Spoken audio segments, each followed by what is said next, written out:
Halo anak-anak, Assalamualaikum. Selamat bertemu lagi pada pembelajaran IPS. Pada hari ini, kita akan membahas materi kehidupan manusia praaksara. Kehidupan manusia praaksara dibagi menjadi beberapa tahap. Pertama, masa berburu dan mengumpulkan makanan. Yang kedua, masa bercocok tanam. Dan yang ketiga, masa perundagian. Bagaimanakah perkembangan manusia pada masa-masa tersebut? Bagaimana cara mereka memenuhi kebutuhan hidup? Mari ikuti dalam pembelajaran hari ini.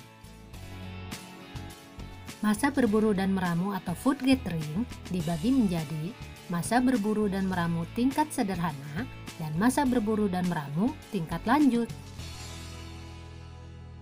Masa berburu dan mengumpulkan makanan tingkat sederhana diperkirakan semasa dengan zaman Paleolitikum. Manusia yang hidup pada masa ini masih rendah tingkat peradabannya.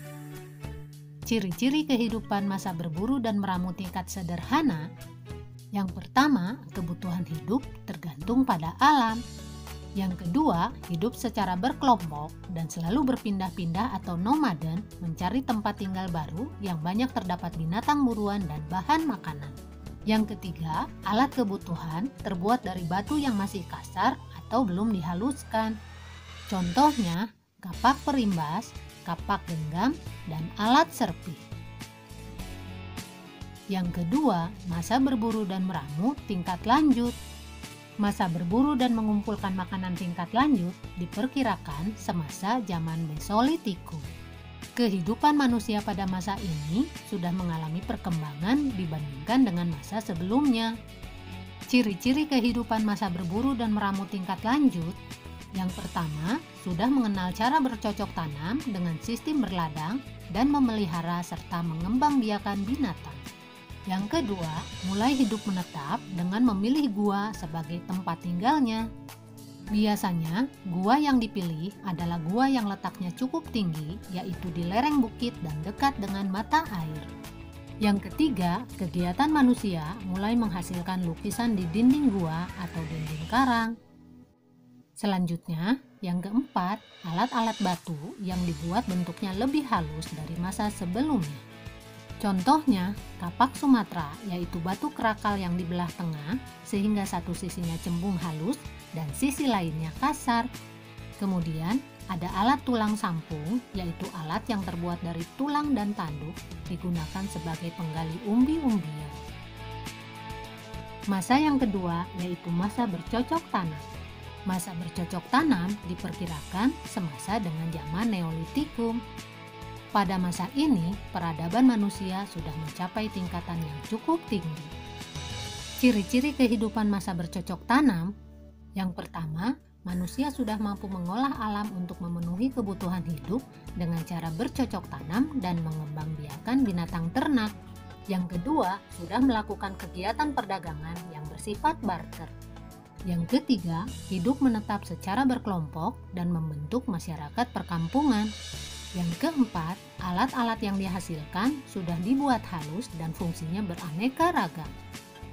Contohnya, kapak persegi digunakan mengerjakan kayu, menggarap tanah, dan alat upacara keagamaan. Sementara kapak lonjong digunakan sebagai cangkul untuk menggarap tanah dan sebagai kapak biasa.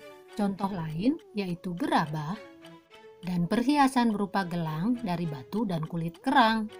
Ciri selanjutnya yaitu berkembang kepercayaan terhadap adanya kekuatan gaib. Dan yang terakhir, mulai berkembang tradisi pendirian bangunan megalitik atau bangunan besar dari batu.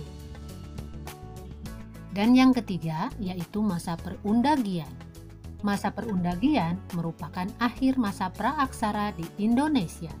Kata perundagian berasal dari bahasa Bali, undagi, yang artinya seseorang atau sekelompok orang yang mempunyai kepandaian atau keterampilan jenis usaha tertentu, misalnya pembuatan gerabah, pembuatan perhiasan, dan pembuatan sampan. Ciri-ciri masa perundagian. Yang pertama, masyarakat pada masa perundagian telah mampu mengatur kehidupannya. Yang kedua, kegiatan kehidupan yang mereka lakukan tidak lagi sekedar untuk memenuhi kebutuhan hidup, melainkan untuk meningkatkan kesejahteraan. Yang ketiga, pengaturan air dilakukan agar kegiatan pertanian tidak sepenuhnya bergantung pada hujan. Yang keempat, masyarakat telah mampu beternak kuda dan berbagai jenis unggas. Selanjutnya yang kelima, perdagangan masih bersifat barter, namun telah menjangkau antar pulau. Yang keenam, manusia sudah mahir membuat berbagai peralatan dari logam. Dan yang terakhir, berkembang berbagai bidang seni seperti seni lukis, seni ukir, seni patung, dan seni bangunan. Nah anak-anak, begitulah pola kehidupan masyarakat zaman prasejarah atau praaksara. Pada saat itu, proses berpikir otak manusia terus berkembang, sehingga mereka dapat menentukan hal apa yang harus mereka lakukan agar lebih menguntungkan. Semua itu dilakukan demi mempertahankan keberlangsungan kehidupan mereka. Semoga kalian memahami pembahasan materi mengenai kehidupan manusia praaksara ini ya. Sampai di sini dulu pertemuan kita kali ini. Wassalamualaikum warahmatullahi wabarakatuh.